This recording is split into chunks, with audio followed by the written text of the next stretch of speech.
नमस्कार फ्रेंड्स। कैसे हो आप लोग। मैं उम्मीद करता हूँ कि बढ़िया होगे। आप अपने सही समय पे खाना खाते होगे, सही समय पे सोते होगे, सही समय पे सुबह जल्दी उठ के तैयार होके अपने स्कूल जाते होगे, बड़ों का आदर करते होगे। ये सब एक अच्छे विद्यार्थी से एक्सपेक्टेशन सबको होती हैं। जो हम इतने अच्छे स्कूल में पढ़ते हैं, हमारे माँ बाप उन अपना पूरा जोर लगाते हैं, वो हमको एक अच्छा इंसान बनाने की कोशिश करते हैं। मैं ये नहीं कहूँगा कि आप पढ़ाई ढंग से करते हो, समय सिर पढ़ते हो, वो बाद की बात है। पहले आपको अच्छा सलीका, कोई घर आए उसका आप सलीके से स्वागत, अपने टीचर्स की, अपने बड़ों की आप पूरी रिस्पेक्ट करें। पढ़ाई तो करनी ही है, वो काम है एक, मगर ये एक अच्छे विद्यार्थी के गुण भी होने चाहिए।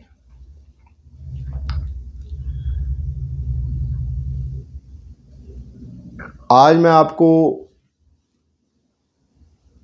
शेर के बारे में बताऊंगा। हंसी आएगी आपको सुन के कि शेर तो हम सबने देखा है, शेर में अब क्या खास बात होगी। बच्चों, दो प्रकार के शेर होते हैं, दो। अब आप ये मत बोलना कि ये cat family, big cat family, बिल्ली भी उसमें आती है, चीता भी उसमें आता है, तेंदुआ भी उसमें आता है, लियोपैड भी उसमें आता है, टाइगर भी आता है, लायन भी आता है। अब ये तो इतने सारे हो गए, अब दो प्रकार के शेर कैसे हो गए। बच्चों, दो प्रकार के शेर जो आजकल हम देखते हैं मगर सोचते नहीं। एक शेर होते हैं पिंजरे वाले शेर, जो पिंजरे में रहते हैं, उनको शिकार मार कर लाने की ज़रूरत नहीं, खाने की ज़रूरत नहीं होती। चिड़ियाघर वाले रेडी रखते हैं, उनका खाने का टाइम हो गया, उनको कहीं से मरा हुआ मांस, किसी का मांस ला के वो दे देंगे टाइम पे। शेरों को भी पता है कि हमारा टाइम हो गया खाने का, अब हमें डालने आएंगे, हम खा जाएंगे। ये रूटीन होती है उनकी। सुबह 8 बजे मिलता है, दोपहर को मिलता है, शाम को मिलता है। चलो, वो चिड़ियाघर वालों का अपना होगा सिस्टम, मगर शेरों को उनका बॉडी क्लॉक बता देता है कि अब खाने का टाइम हो गया, खाना हमारे पास चल के आएगा। जो शेर के नाखून होते हैं वो 2-3 इंच के होते हैं। जो पिंजरे वाले शेर होते हैं उनको नाखून भी काटे जाते हैं, उनको नहलाया भी जाता है, उनकी दवा भी, कोई बीमारी होगी उसको भी उनको देखना पड़ता है। मगर जो दूसरी तरफ जंगल वाले शेर हैं, उनका कोई टाइम नहीं होता। वो ये नहीं सोचते कि अब खाने का टाइम हो गया। उनके लिए खाने का टाइम का मतलब है कि उनको भूख लग गई। अब उनको दौड़ कर, भाग कर शिकार करना पड़ेगा। फिर वो अपनी नेचुरल टेंडेंसी जो उनकी होती है शिकार करने की, वो कोई हिरन देखेंगे, फिर उसके पीछे दौड़ लगाएंगे, फिर उसको पकड़ेंगे, फिर उसको मार के खाएंगे।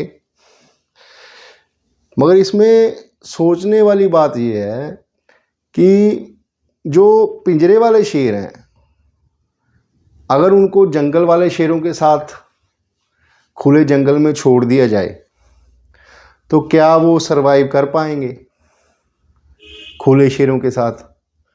आजकल तो डिस्कवरी चैनल भी है, इतनी नॉलेज है, सभी ये बताते हैं कि शेरों का भी अपना एक एरिया होता है, उसमें वो दूसरे शेर को आने नहीं देते।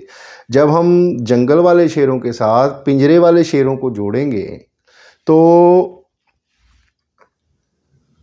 जंगल वाले शेर अपने एरिया में किसी को सरवाइव नहीं करने देंगे, दूसरे शेर को तो बिल्कुल भी नहीं करने देंगे, इनका एरिया होता है, वो उनको मार देंगे।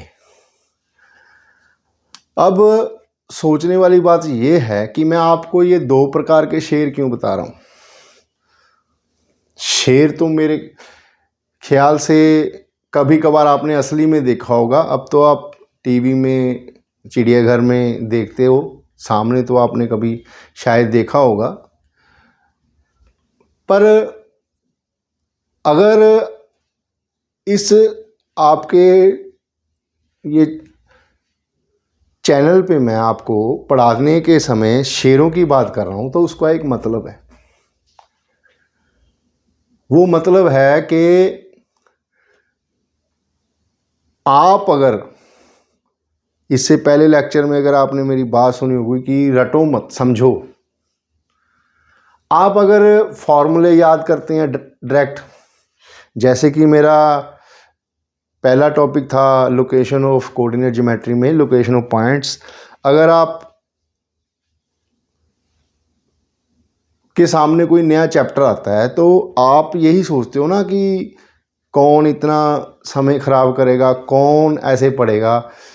आप जल्दबाजी में सोचते हो कि हमें फॉर्मूले बता दो, हमें लोकेशन ऑफ पॉइंट के फॉर्मूले बता दो, हमें डिस्टेंस फार्मूला के फॉर्मूला डायरेक्ट लगा दो। होते भी हैं डिस्टेंस फार्मूले के फॉर्मूले डायरेक्ट होते हैं, मिड पॉइंट फार्मूला डायरेक्ट होता है, सेक्शन फार्मूला डायरेक्ट होता है, एरिया ऑफ ट्राइंगल डायरेक्ट होता है, पाइथागोरस थ्योरम जो बनी है वो भी आप लर्न कर लेते हो, आप अच्छी तरह से क्वेश्चन को सॉल्व कर लेते हो।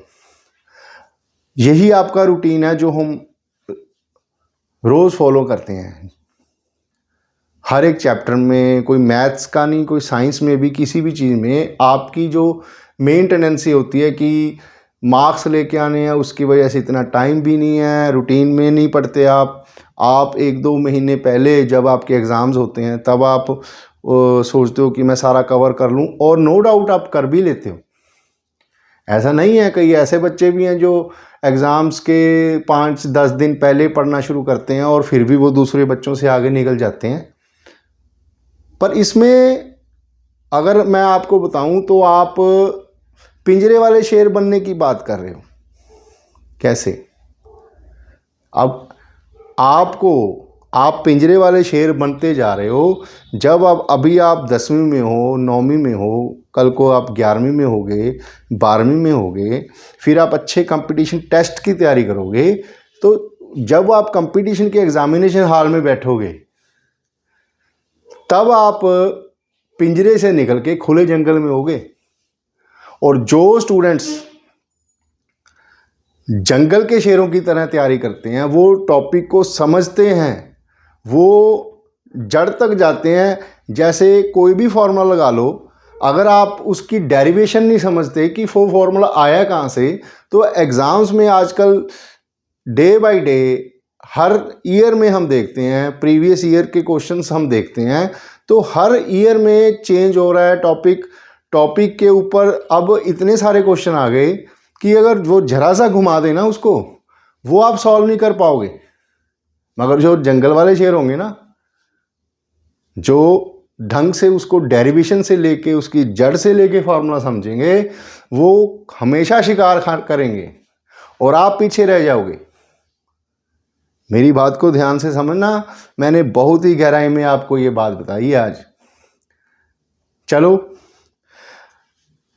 मैं पिछली लेक्चर में हमारा टॉपिक था location of points coordinate geometry का, मैं उसकी थोड़ी सी रिवीजन करवा के आपको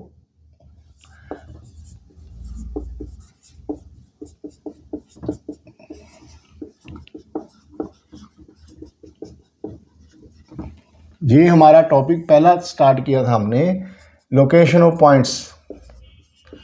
आज मेरी स्पीड थोड़ी सी तेज रहेगी। अगर किसी स्टूडेंट ने पहला लेक्चर नहीं देखा, वो लेक्चर 1 देख सकते हैं। मैं इसमें जस्ट थोड़ी सी तेज़ स्पीड में रिवीजन कराऊंगा। इससे पहले लेक्चर में डिटेल में समझाया था, आज जस्ट आपको रिवीजन करवाऊंगा। अगर किसी स्टूडेंट ने नहीं देखा तो वो पहला लेक्चर देख सकता है। This is your X axis, this is your Y axis, and this is your origin. इस ओरिजिन से राइट हैंड की तरफ प्लस एक्सिस सारे कोऑर्डिनेट्स प्लस में होते हैं। इस ओरिजिन से लेफ्ट वाली साइड माइनस वाले होंगे। 1 2 3 4 5 6 -1 -2 -3 -4 -5 -6 1 2 3 4 5 -1 -2 -3 -4 -5 -6 एंड सो ऑन। ये प्लस एक्सिस है, ये माइनस एक्स है, ये प्लस वाई है ऊपर की तरफ, ये माइनस वाई है। ये मैंने आपको डिटेल में इससे पहले लेक्चर में बताया था। अब जस्ट हम थोड़ी सी रिवीजन करेंगे।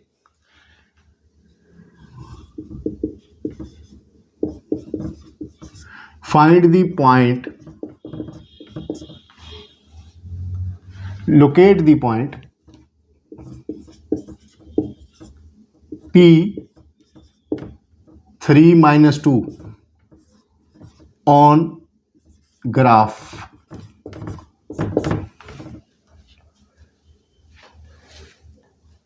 फर्स्ट स्टेप क्या था? x कितना है? x है +3, 1 2 3, दिस इज योर प्लस। इसके बाद y कितना है? माइनस। माइनस के लिए हमें नीचे की ओर जाना होगा। इस 3 से परपेंडिकुलर डायरेक्शन नीचे की तरफ -2। This is your point P। Now point Q 4 3। Here x is 4 plus x plus 4, y is +3। यहां से परपेंडिकुलर प्लस की तरफ 3 हमने जाना है। This is your point.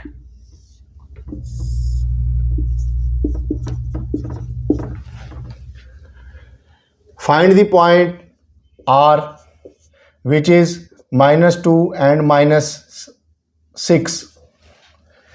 x कितना है? -2, 1 2, दिस इज x -2 एंड -6। यहां से माइनस प्लस की तरफ ऊपर जाते हैं, माइनस की तरफ y नीचे होगा। यहां से -6, दिस इज योर पॉइंट। -2 -6। समझ गए आप? अब क्वेश्चन आएंगे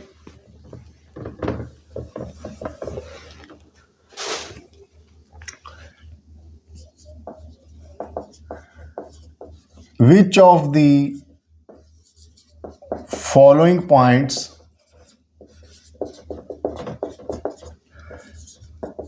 lie on x-axis।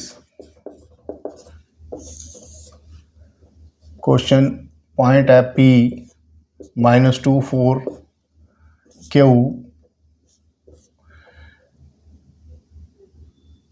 -3 0 R 0 -5 S 2 0। Which of the following points lie on x-axis? मैंने आपको पहले बताया कि जिस पॉइंट का x 0 है वो y एक्सिस के ऊपर होगा, और जिस पॉइंट का y 0 है वो x एक्सिस के ऊपर होगा। Question is which of the following points lie on x axis where y is 0, this one, here y is 0 and this one, means Q and S are the points which lie on x axis। अगर हमने इसको locate करना है, x is -3, y की तरफ हम कहीं गए नहीं, 0, S पॉइंट x है 2, y की तरफ हम गए नहीं, 0 है y। ये these two points lie on x axis। Similarly अगर मैं क्वेश्चन को बदलूं, विच of the following points lie on y axis? 0 2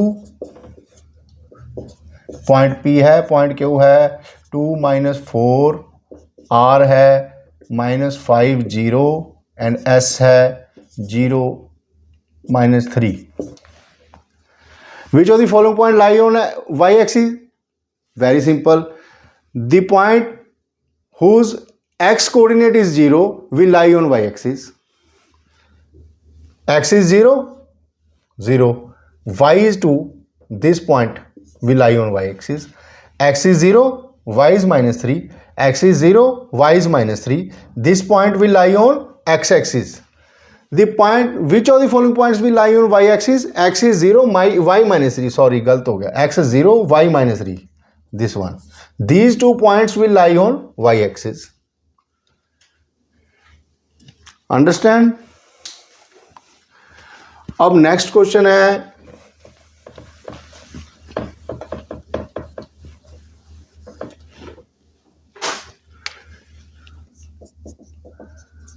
find the quadrant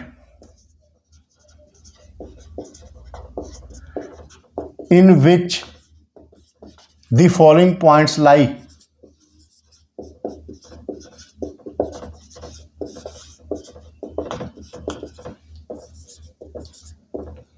P -3 2, Q 4 -1, R -1 -3, S 2 1. Now point P is x is -3, y is 2. X is -3, y is +2. This one, and this quadrant is second quadrant. अगर next question is X Q point, we have to locate the quadrant. Q point 4 -1, X is 4 +4, Y is -1. -1 is this one, and the quadrant name is fourth quadrant. Next question is R -1 -3, X is -1, Y is -3. This one, this point will lie in third quadrant. Next is S, point is 2 1, x is 2, y is 1, x is 2, y is 1. This point will lie in first quadrant.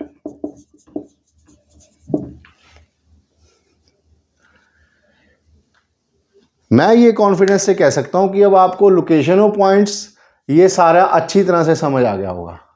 अब मैंने आपके लिए इसका छोटा सा एक model बनाया है. अब मैं उसकी हेल्प से आपको ये एक्सप्लेन करूंगा.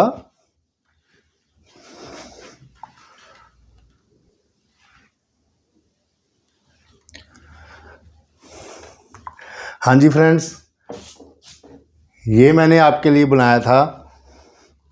इसकी मेकिंग की वीडियो मैं आपको भेजूंगा, और इसके ऊपर इसको अगर आप ध्यान से समझोगे, इसके बाद मैं इसकी इसको गेम्स के रूप में कन्वर्ट करके एक नई वीडियो बनाऊंगा. और इस मॉडल को आप अमेज़ॉन से मंगवा भी सकते हो. इसका लिंक मैं आपको डिटेल में भेज दूंगा. पहले इसको आप लोकेशन ऑफ पॉइंट्स इसकी तरफ से समझें. Now the question is here, आपको ये this is your origin 1 2 3 4 5 6 and so on. This is plus x axis, this is minus x axis, this is plus y axis, and this is minus y axis.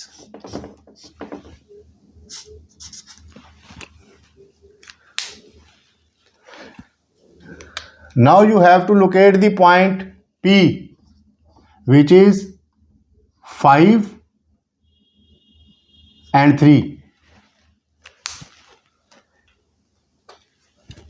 X is 5, 1 2 3 4 5, y is 3. यहाँ y से x से 3 की तरफ perpendicular direction में 3 unit जाना है. हमारा point कहाँ हो गया? x is 5, y is 3, 1 2 3. ये आ गया point. This is your point P 5 3.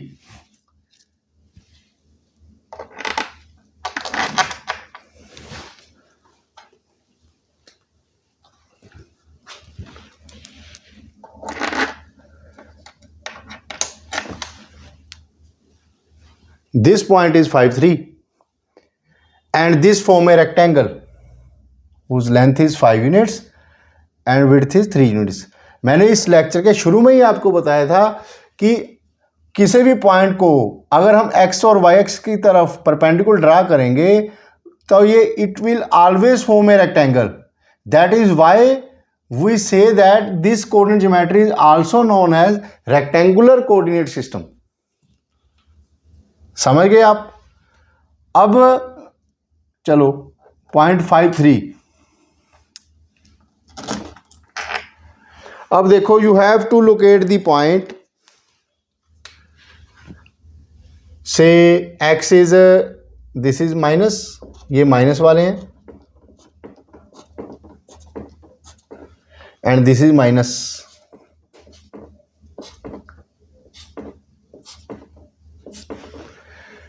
You have to locate the point Q, say -4 and -5.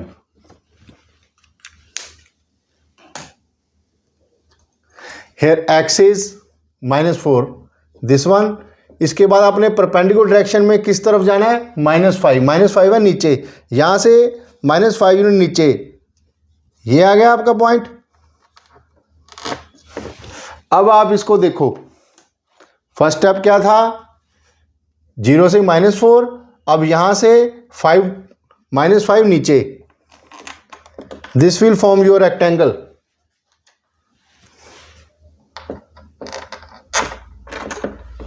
ये रेक्टेंगल बन गया. You can also find its area whose length is 5 units and width is 4 units, and area of rectangle will be 5 × 4 20. ये तो आपको पता ही है.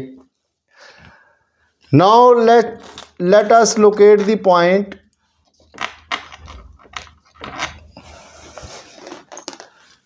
से S point. X is 5 and y is -6. X is 5, 1 2 3 4 5. उसके बाद माइनस वाई इज माइनस वाला नीचे जाता है. यहां से हमने परपेंडिकुलर डायरेक्शन में -6 जाना है. 1 2 3 4 5 6. This one, this will be your point S. And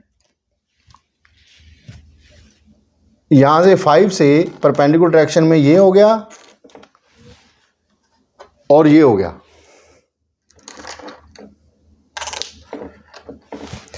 This will be a rectangle.